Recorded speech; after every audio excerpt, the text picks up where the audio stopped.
Chapter 6. A Laceration in the Cottage. He certainly was really grieved in a way he had seldom been before. He had rushed in like a fool and meddled in what? In a love affair.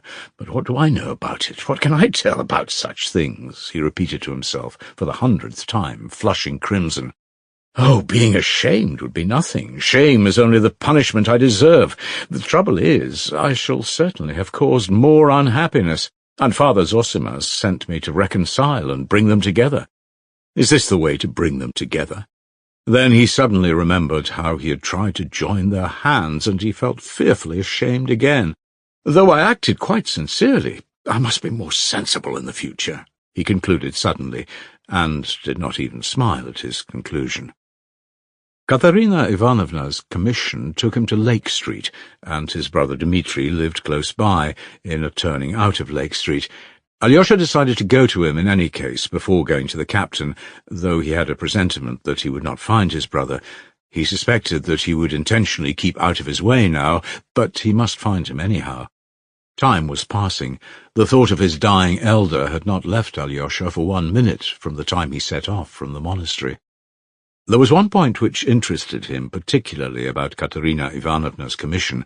When she had mentioned the captain's son, the little schoolboy who had run beside his father crying, the idea had at once struck Alyosha that this must be the schoolboy who had bitten his finger when he, Alyosha, asked him what he had done to hurt him. Now Alyosha felt practically certain of this, though he could not have said why. Thinking of another subject was a relief, and he resolved to think no more about the mischief he had done, and not to torture himself with remorse, but to do what he had to do, let come what would. At that thought he was completely comforted. Turning to the street where Dmitri lodged, he felt hungry, and taking out of his pocket the roll he had brought from his father's, he ate it. It made him feel stronger. Dmitri was not at home. The people of the house, an old cabinet-maker, his son, and his old wife, looked with positive suspicion at Alyosha. "He hasn't slept here for the last 3 nights. Maybe he has gone away," the old man said in answer to Alyosha's persistent inquiries. Alyosha saw that he was answering in accordance with instructions. When he asked whether he were not at Grushenka's, or in hiding at Farmer's, Alyosha spoke so freely on purpose, all three looked at him in alarm. "They are fond of him. They're doing their best for him," thought Alyosha. "That's good." At last he found the house in Lake Street.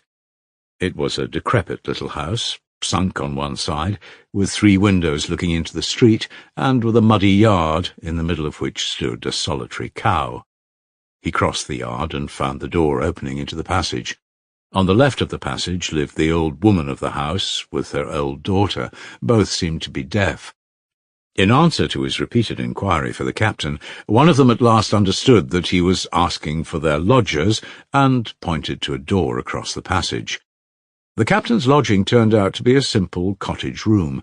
Alyosha had his hand on the iron latch to open the door when he was struck by the strange hush within.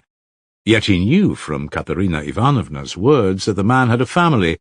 Either they are all asleep, or perhaps they have heard me coming, and are waiting for me to open the door. I'd better knock first. And he knocked. An answer came, but not at once, after an interval of perhaps 10 seconds. "Who's there?" shouted someone in a loud and very angry voice. Then Alyosha opened the door and crossed the threshold. He found himself in a regular peasant's room. Though it was large, it was cumbered up with domestic belongings of all sorts, and there were several people in it. On the left was a large Russian stove. From the stove to the window on the left was a string running across the room, and on it there were rags hanging. There was a bedstead against the wall on each side, right and left, covered with knitted quilts. On the one on the left was a pyramid of 4 print-covered pillows, each smaller than the one beneath. On the other there was only one very small pillow. The opposite corner was screened off by a curtain or a sheet hung on a string. Behind this curtain could be seen a bed made up on a bench and a chair. The rough square table of plain wood had been moved into the middle window. The 3 windows, which consisted each of 4 tiny greenish mildewy panes, gave a little light and were closed shut, so that the room was not very light and rather stuffy. On the table was a frying pan with the remains of some fried eggs, a half-eaten piece of bread, and a small bottle with a few drops of vodka. A woman of genteel appearance, wearing a cotton gown, was sitting on a chair by the bed on the left.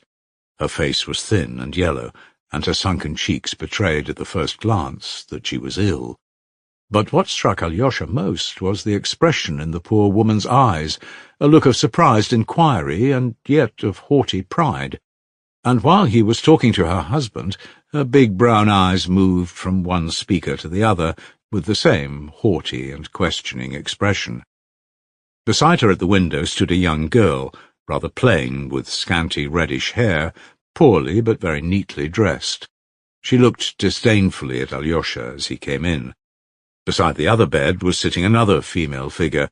She was a very sad sight, a young girl of about 20, but hunchback and crippled, with withered legs, as Alyosha was told afterwards. Her crutches stood in the corner close by. The strikingly beautiful and gentle eyes of this poor girl looked with mild serenity at Alyosha. A man of 45 was sitting at the table, finishing the fried eggs. He was spare, small, and weakly built. He had reddish hair and a scanty, light-coloured beard, very much like a wisp of tow. This comparison and the phrase, a wisp of tow, flashed at once into Alyosha's mind for some reason. He remembered it afterwards.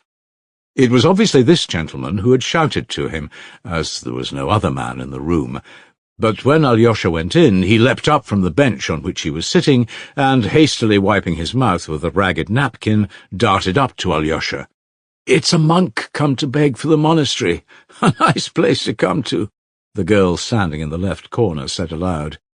The man spun round instantly towards her, and answered her in an excited and breaking voice. "No, Varvara, you are wrong. Allow me to ask," he turned again to Alyosha, "what has brought you to our retreat?" Alyosha looked attentively at him. It was the first time he had seen him. There was something angular, flurried, and irritable about him. Though he had obviously just been drinking, he was not drunk. There was extraordinary impudence in his expression, and yet, strange to say, at the same time there was fear. He looked like a man who had long been kept in subjection, and had submitted to it, and now had suddenly turned and was trying to assert himself. Or, better still, like a man who wants dreadfully to hit you, but is horribly afraid you will hit him. In his words, and in the intonation of his shrill voice, there was a sort of crazy humour, at times spiteful and at times cringing, and continually shifting from one tone to another. The question about our retreat he had asked, as it were, quivering all over, rolling his eyes, and skipping up so close to Alyosha that he instinctively drew back a step. He was dressed in a very shabby dark cotton coat, patched and spotted. He wore checked trousers of an extremely light colour, long out of fashion, and of very thin material. They were so crumpled and so short that he looked as though he had grown out of them like a boy. "I am Alexei Karamazov," Alyosha began in reply. "I quite understand that, sir," the gentleman snapped out at once to assure him that he knew who he was already. "I am Captain Snigiryov, sir, but I am still desirous to know precisely what has led you—" "Oh, I've come for nothing special. I wanted to have a word with you, if only you allow me." "In that case, here is a chair, sir. Kindly be seated. That's what they used to say in the old comedies. Kindly be seated." And with a rapid gesture he seized an empty chair— it was a rough wooden chair, not upholstered— and set it for him almost in the middle of the room. Then, taking another similar chair for himself, he sat down facing Alyosha, so close to him that their knees almost touched. "Nikolai Ilyich Snigiryov, sir. Formerly a captain in the Russian infantry, put to shame for his vices, but still a captain, though I might not be one now for the way I talk. For the last half of my life I've learnt to say, 'Sir,' it's a word you use when you've come down in the world." "That's very true," smiled Alyosha. But is it used involuntarily or on purpose? As God's above, it's involuntary, and I usedn't to use it. I didn't use the word sir all my life, but as soon as I sank into low water, I began to say sir. It's the work of a higher power.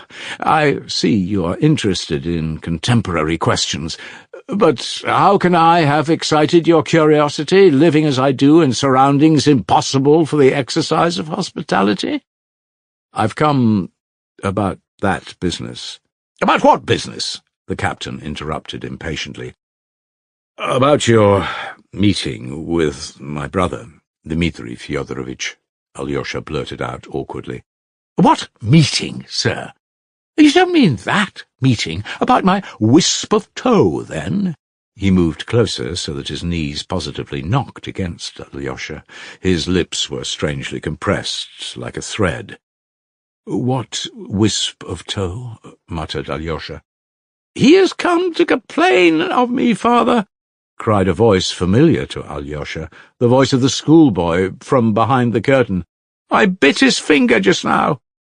The curtain was pulled, and Alyosha saw his assailant lying on a little bed made up on the bench and the chair in the corner under the icons. The boy lay covered by his coat and an old wadded quilt. He was evidently unwell, and, judging by his glittering eyes, he was in a fever. He looked at Alyosha without fear, as though he felt he was at home and could not be touched. What? Did he bite your finger? The captain jumped up from his chair. Was it your finger he bit? Yes, he was throwing stones with other schoolboys. There were 6 of them against him alone.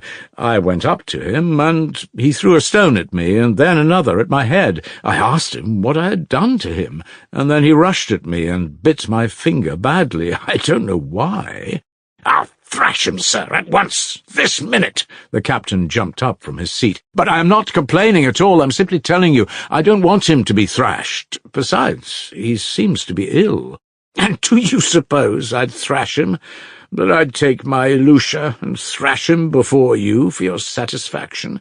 Would you like it done at once, sir? Said the captain, suddenly turning to Alyosha, as though he were going to attack him. I'm sorry about your finger, sir, but instead of thrashing Ilusha, would you like me to chop off my 4 fingers with this knife here before your eyes to satisfy your just wrath? I should think 4 fingers would be enough to satisfy your thirst for vengeance. You won't ask for the 5th one, too? He stopped short with a catch in his throat. Every feature in his face was twitching and working. He looked extremely defiant. He was in a sort of frenzy. I think I understand it all now, said Alyosha gently and sorrowfully, still keeping his seat. So your boy is a good boy. He loves his father, and he attacked me as the brother of your assailant. Now I understand it, he repeated thoughtfully. But my brother Dmitri Fyodorovich regrets his action, I know that, and if only it is possible for him to come to you, or better still, to meet you in that same place, he will ask your forgiveness before everyone, if you wish it. After pulling out my beard, you mean? He will ask my forgiveness, and he thinks that will be a satisfactory finish, doesn't he? Oh, no, on the contrary, he will do anything you like, and in any way you like. So, if I were to ask His Highness to go down on his knees before me in that very tavern, the Metropolis it's called, or in the marketplace, he would do it? Yes, he would even go down on his knees. You've pierced me to the heart, sir, touched me to tears and pierced me to the heart. I'm only too sensible of your brother's generosity. Allow me to introduce my family, my 2 daughters and my son, my litter. If I die, who will care for them? And while I live, who but they will care for a wretch like me?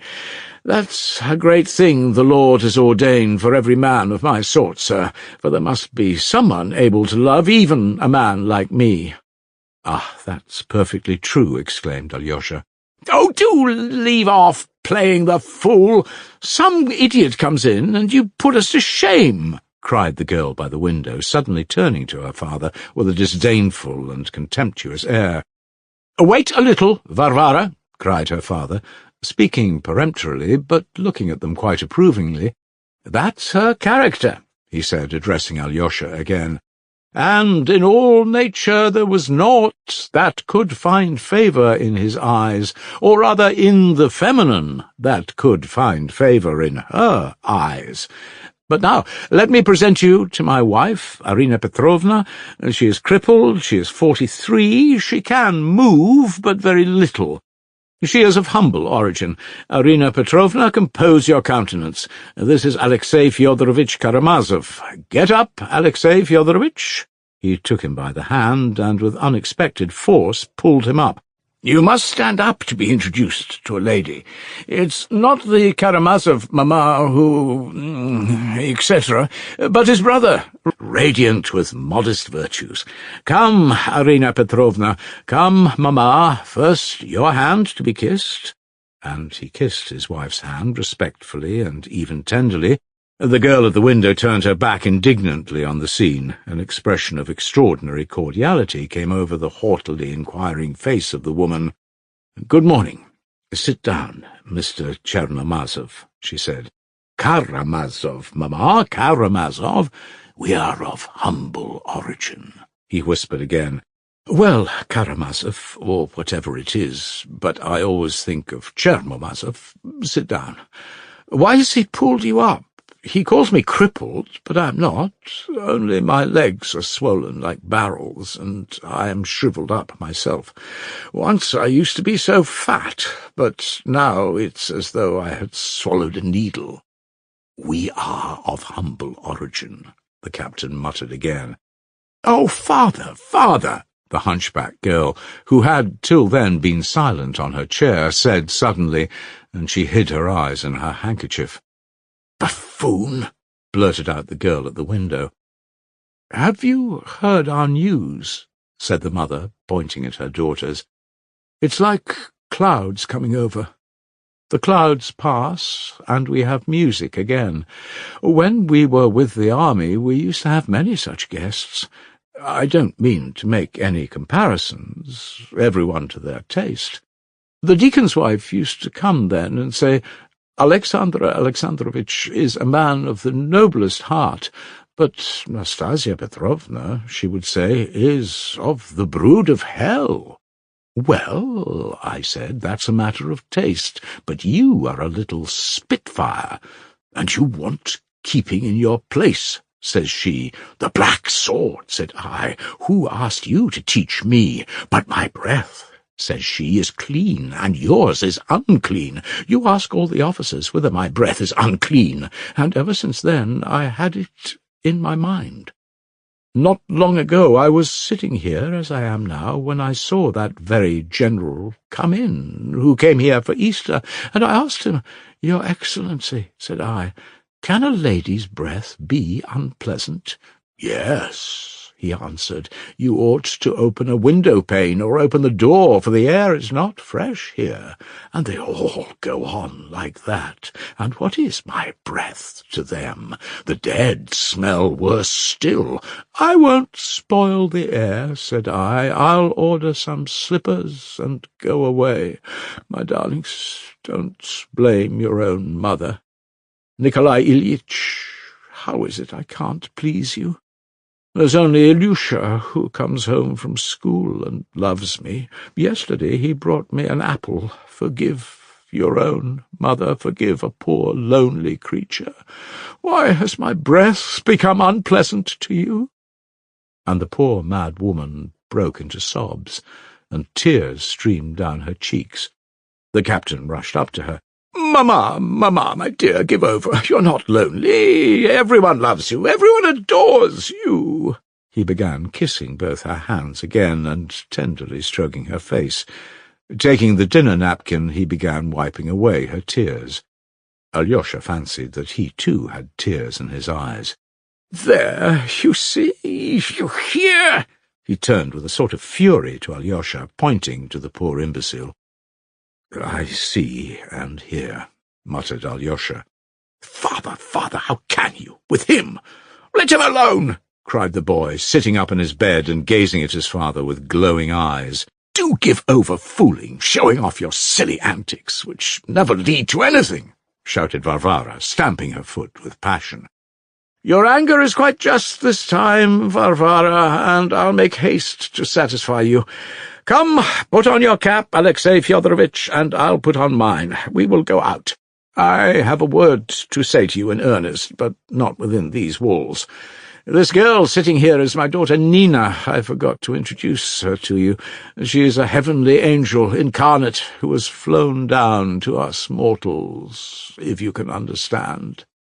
"There he is, shaking all over as though he is in convulsions," Varvara went on indignantly.